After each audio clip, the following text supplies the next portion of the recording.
Día de la Comunidad sin actos, pero visita institucional a Villalar y otros 3 pueblos cercanos. Las autoridades realizaron el mismo recorrido que hicieron los comuneros hace justo 500 años.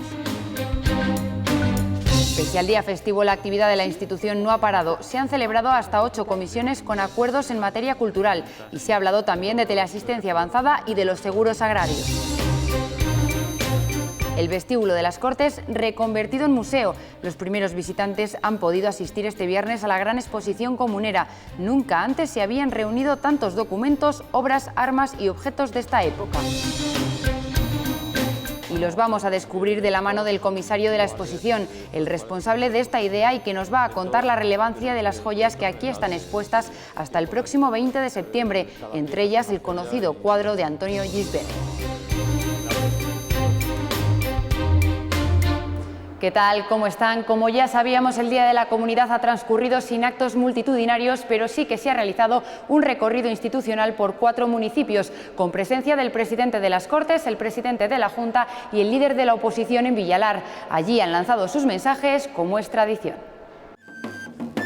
Peñaflor de Ornija era la primera parada del recorrido institucional que recreaba el mismo trayecto que hicieron los comuneros justo hace 500 años. Esos valores de lealtad, de justicia, de igualdad, de libertad, son los que tenemos que seguir todos los castellanos y leoneses manteniendo en este momento. Si en Villalar, 23 de abril de 1521, la suerte de las armas fue adversa a los comuneros, no ocurrió así con sus ideales, que pueden ser considerados precursores de las grandes revoluciones liberales europeas. Tanto el presidente de las Cortes como el de la Junta coincidían en valorar la defensa de los derechos por parte de los comuneros y asemejaban esa lucha a la actual con la pandemia. Quienes están dando la batalla en el ámbito sanitario, de quienes están trabajando en el ámbito del campo, de la industria, del sector servicios. Esas mujeres y hombres que estamos cada uno en nuestra responsabilidad construyendo nuestra comunidad. El líder socialista no participaba en el recorrido programado y acudía a Villalar una hora antes. Allí los socialistas hicieron su propio acto con una ofrenda floral y Tudanca alababa a los comuneros a la vez que criticaba al gobierno autonómico actual. Que dio sentido verdadero a las palabras que hoy algunos empeñan en desgastar, de libertad, de justicia, de igualdad. Ellos sí sabían, sí supieron, sí nos enseñaron lo que era el verdadero sacrificio para defender unos ideales en un momento como el de hoy, en el que necesitamos más que nunca que esos ideales estén presentes y vigentes. Después, la visita a Torre Lobatón y Marzales para finalmente concluir en Villalar. Allí se presentaba un anticipo del documental del 5º centenario, una celebración austera en pandemia en la que no faltó la música. Uno de los grandes eventos de este 23 de abril ha sido la apertura al público de esta exposición. Hasta 150 obras repasan cómo fue la etapa de los comuneros y cómo se les ha seguido durante los 500 años posteriores. En ella, desde cuadros y documentos hasta armas de la guerra de las comunidades y otros elementos de la sociedad de hace 5 siglos, como instrumentos o las monedas utilizadas. De un movimiento social y político que 500 años más tarde se ha convertido en un símbolo común de todos los castellanos y leoneses. Un símbolo del que estamos orgullosos dentro y fuera de nuestras fronteras y en el que se reconocen todo tipo de ideologías. Con esta muestra también queremos invitar a la reflexión. Una reflexión que emerge del legado comunero y que en este tiempo nuevo es imprescindible para aportar certezas y vestir de esperanzas a una tierra. Estamos precisamente con el responsable de que se haya podido hacer esta exposición, el comisario, la persona que elige qué obras forman parte de ella, Eliseo de Pablos. Bienvenido a nuestras Cortes. Buenas tardes. ¿Cómo surgió esta idea? Es un proyecto que lleva ya muchos años ahí detrás, ¿no?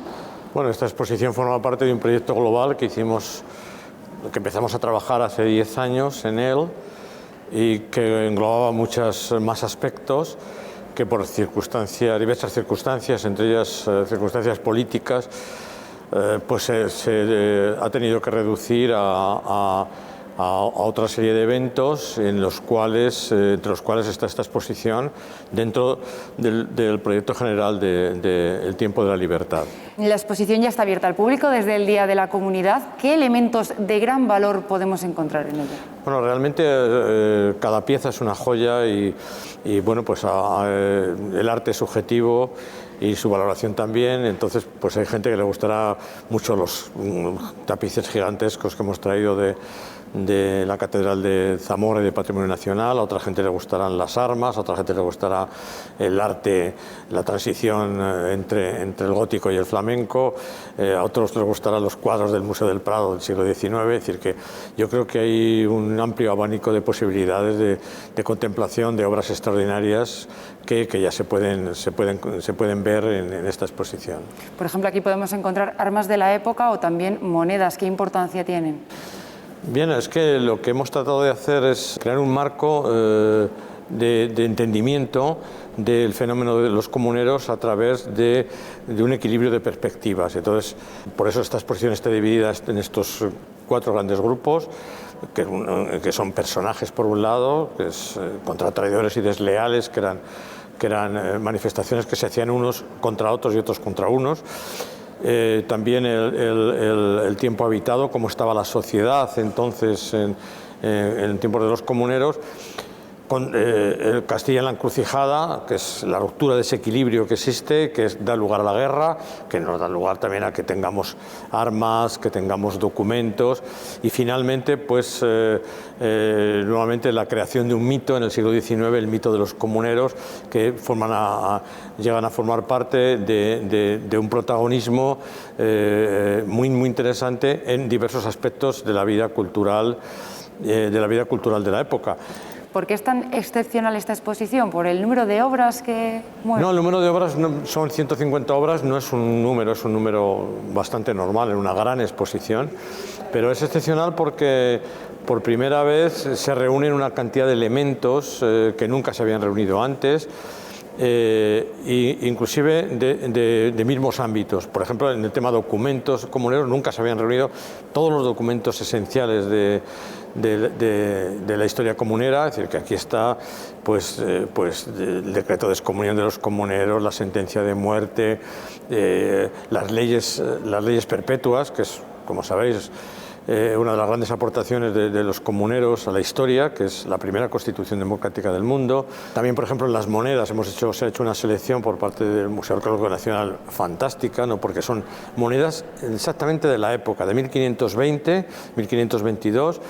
Entre ellas están aquellas monedas de uso común, que eran con la efigie todavía de los reyes católicos que Carlos quería mantener, alguna ya de Carlos con su madre, con Juana, porque quería ese apoyo, ¿no? de legalización de su reinado, porque él lo que hace prácticamente es autoproclamarse rey, ¿no? También las armas, porque las armas son armas todas empleadas como las empleadas en la guerra de las comunidades, y algunas armas personalizadas, porque está la espada de Carlos I, la espada de Felipe el Hermoso, también la ballesta de Carlos I, es decir y te da una configuración que antes en conjunto que no se había visto hasta la fecha, ¿no? Sí, además de todos estos elementos, encontramos algunos curiosos, como por ejemplo un libro de ajedrez. ¿Por qué era importante en la época comunera? Bueno, realmente es que, digamos, dentro del tiempo habitado, es decir, qué es lo que hacían en aquella época, los juegos eran una parte esencial, digamos, en la vida aristocrática, ¿no? Y entre ellos el ajedrez era el verdadero rey, ¿no? Porque ajedrez se jugaba muchísimo. Además, los nobles, la aristocracia, contrataban a jugadores de ajedrez para ir unos contra otros y se hacían apuestas. De hecho, inclusive las grandes damas de la época, protagonistas como la reina Isabel o María Pacheco, eran grandes jugadoras de ajedrez, ¿no? Y hay una cuestión muy curiosa que a partir de este libro, de Ludos Cachorum, hay una variación esencial en el ajedrez, que es la introducción de la dama que hacen los españoles y que da lugar al ajedrez tal cual lo conocemos. Sí, ese libro y el resto de la exposición se podrá ver hasta el 20 de septiembre. No va a ser itinerante, siempre va a estar aquí en las Cortes. ¿En qué ha influido esa decisión, tanto del plazo como de que no sea itinerante? Por una cuestión de protocolo profesional, es decir, que los museos nunca te prestan obras a más allá de 6 meses y por otro lado hay obras que no solamente 6 meses, sino que tienes que moverlas internamente antes. Por ejemplo, los documentos, hay documentos que a los 30 días o a los 90 días hay que pasarle la página porque no pueden estar tanto tiempo expuestos, ¿no? Es decir que, y ya digo que una exposición de este nivel es muy difícil que sea itinerante. ¿Qué expectativas de visitantes tenéis? Ahora tenemos el cierre perimetral, pero bueno, en un par de semanas se eliminaría. ¿Esperáis visitas nacionales e internacionales? Hombre, esperamos, esta es una exposición de carácter internacional, del cual hay que sentirse orgullosos en Castilla y León. Es decir, que entonces nuestra pretensión es que lo visiten el mayor número posible de gentes, ¿no? Pero va a depender un poco de cómo está la situación sanitaria, de las medidas que se tomen. Pero bueno, las perspectivas parece que son positivas y nosotros pues nos encantaría que tener un número de visitantes ya a partir del verano importante, en principio de Castilla y León, pero también de todas las ciudades españolas y por supuesto europeas. Eliseo de Pablos, comisario de la exposición del 5º centenario del Movimiento Comunero, muchísimas gracias por atendernos. Gracias a vosotros. Castilla-La Mancha, tierra también vinculada a los comuneros, se hacía eco de los 500 años del levantamiento de las comunidades. En el Salón de Plenos de las Cortes de Castilla-La Mancha se realizaba un acto con la presencia del presidente de esta comunidad, Emiliano García Paje, y el presidente de esta Cámara, Carlos Bellido. En representación de Castilla y León, Luis Fuentes asistía como invitado. El PSOE insiste en la creación de una comisión de investigación para saber qué pasó en las residencias de personas mayores durante la pandemia. Al menos le apoyará Podemos por Ávila y la procuradora no adscrita María Montero. Para PP y Ciudadanos, la creación de esta comisión solo busca desgastar al Gobierno. Cuando el Partido Socialista ya no ha tenido otro remedio que dar otro paso y decir, hagamos una comisión de investigación con la única voluntad de evitar que esto vuelva a pasar nunca. Hacer política sobre los muertos es deleznable.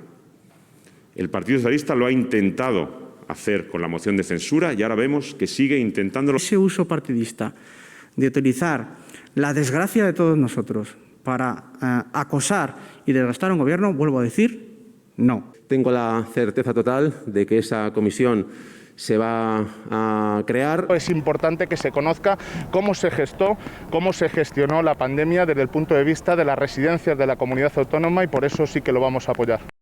En la Comisión de Familia se confirmaba lo ya anunciado por la Junta el sábado. Cruz Roja es la primera adjudicataria del contrato de teleasistencia avanzada. Solo actuará sobre algunos municipios hasta que el próximo año se caduquen el resto de los contratos y se unifique esta prestación. Así lo aseguraba el director general de Personas Mayores, que decía que se han realizado pruebas piloto y recibía las críticas de los grupos porque, dicen, se han enterado antes por la prensa.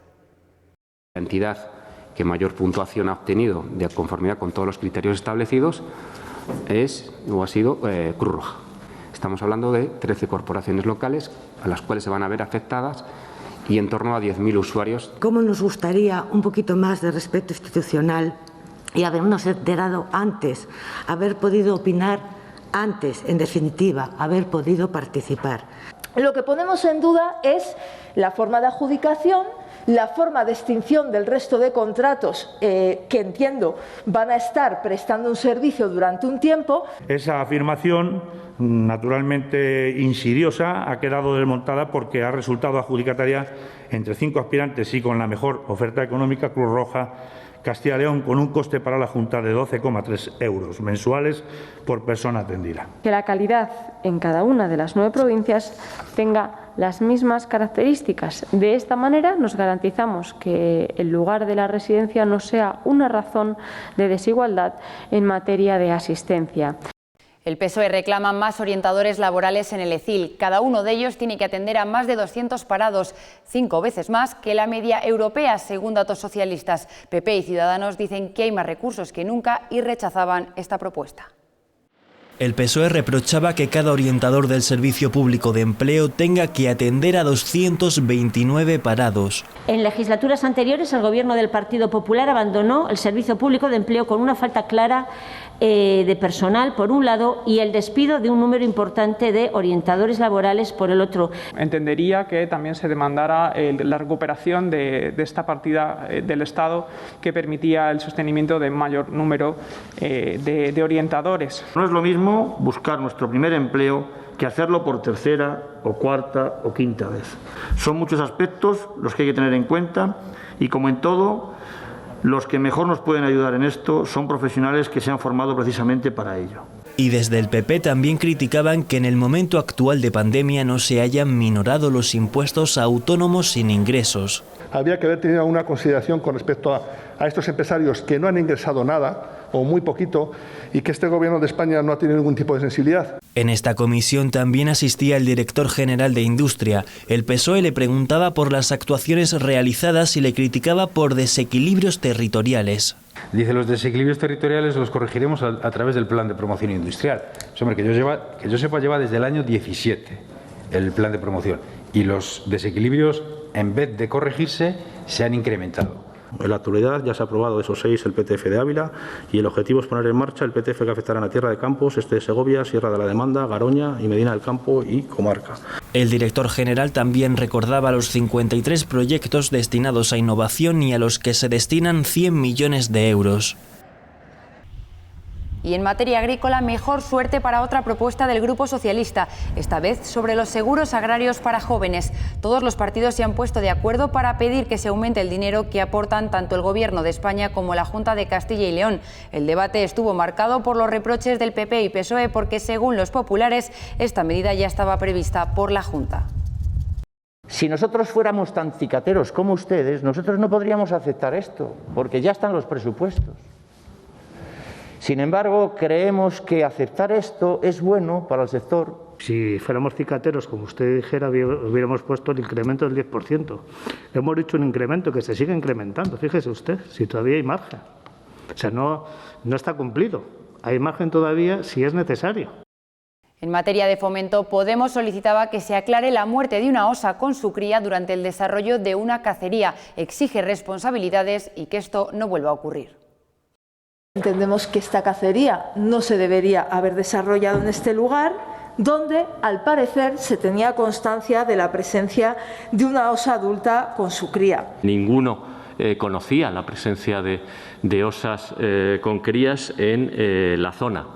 Y no lo conocían porque no era su obligación conocerlo de acuerdo a los protocolos que tenemos establecidos en esta zona. Dice que ha sido un hecho fortuito y que un cazador ha disparado donde no debía pero hay un problema previo, que es que se autoriza una cacería, una montería en este caso, en un lugar donde no se debería haber autorizado. Estamos poniendo cada vez que hay un accidente en duda el sistema, flaco favor hacemos a la conservación y a que los vecinos del lugar se crean que la conservación puede ser compatible con las actividades tradicionales o con su forma de vida. Para conservar la biodiversidad de la montaña palentina es necesaria esta actividad cinegética, es necesario controlar el jabalí.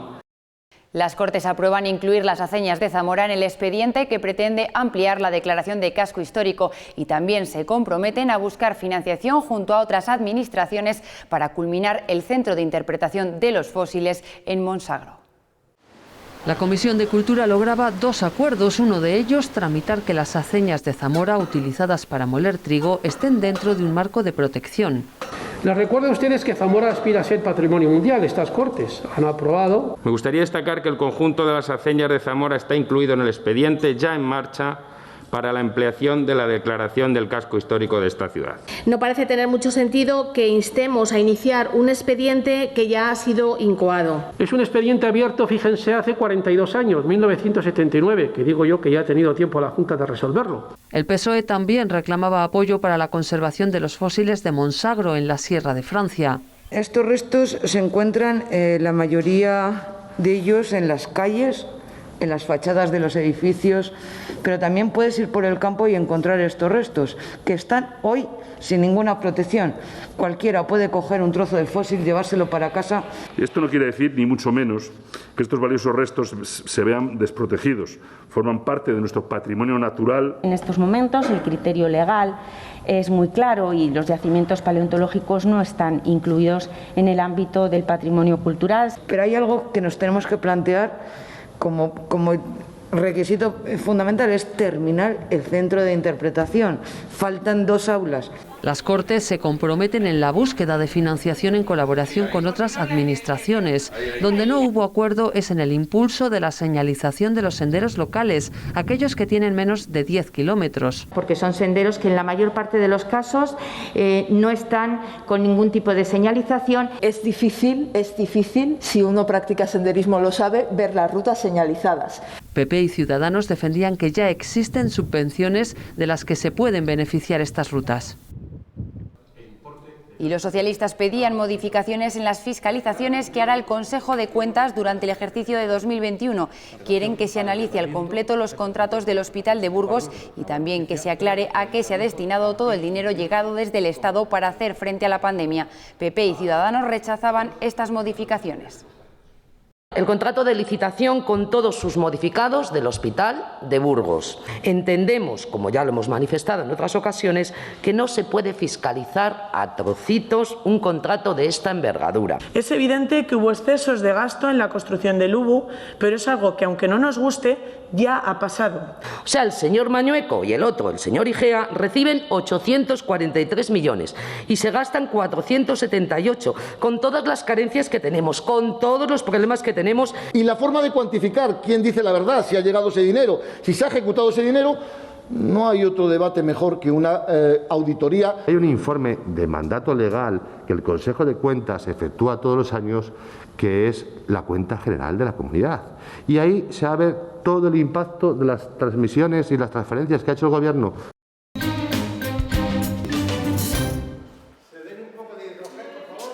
Eran los primeros visitantes de la exposición sobre los comuneros. De momento solo llegarán visitas procedentes de la comunidad a causa del cierre perimetral, pero se espera que más adelante lo hagan desde otros lugares de España e incluso de otros países. Entre los primeros curiosos, sorpresa y halagos hacia las obras. Pues el cuadro de los comuneros, por desgracia, ha costado la cabeza, pero bueno. Me ha parecido muy interesante, además me ha parecido que estaba muy bien ejecutada, muy bien, toda una idea muy clara de lo que es Castilla y León, de lo que ha sido y la historia de los 500 años. Había estado otras veces a otras exposiciones, pero vamos, me parece muy bien que hagan esto. Una exposición que se lleva preparando meses. La semana pasada veíamos cómo llegaban las obras, pero hemos querido conocer cómo es el proceso de recepción y colocación de las mismas y también quiénes son los correos, esas personas que en todo momento acompañan a las obras. ¿Cómo es el transporte? Este tipo de cuadros viajan en camiones climatizados y además se transportan por empresas especializadas en esto, en el transporte de obras de arte.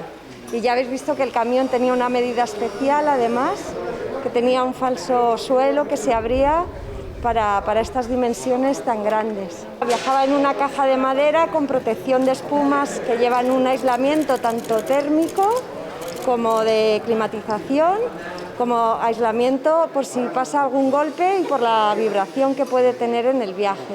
Y es una caja que se hace a medida, también por una empresa especializada para este cuadro, no vale para más. ¿Cómo es la llegada de las obras? Las cajas que son estas están diseñadas específicamente para cada pieza. En cada caja hay una única pieza. La caja se hace a medida y no se puede abrir hasta que la persona del museo, que se llaman los correos, están delante, dan el visto bueno, se abre la caja y ellos son los que controlan o comprueban que se coloca en buen estado, que ha llegado en buen estado y que se coloca en la vitrina. ¿Cuál es la labor de los correos? Vigilar la manipulación que sea correcta, vigilar que se cumplen las condiciones de temperatura y humedad relativa, que es muy importante para las obras de arte, comprobar que no ha pasado nada, que no ha cambiado nada respecto al estado que tenía anteriormente y que todo ha ido bien y que aquí va a estar expuesto en las condiciones adecuadas para una obra de arte.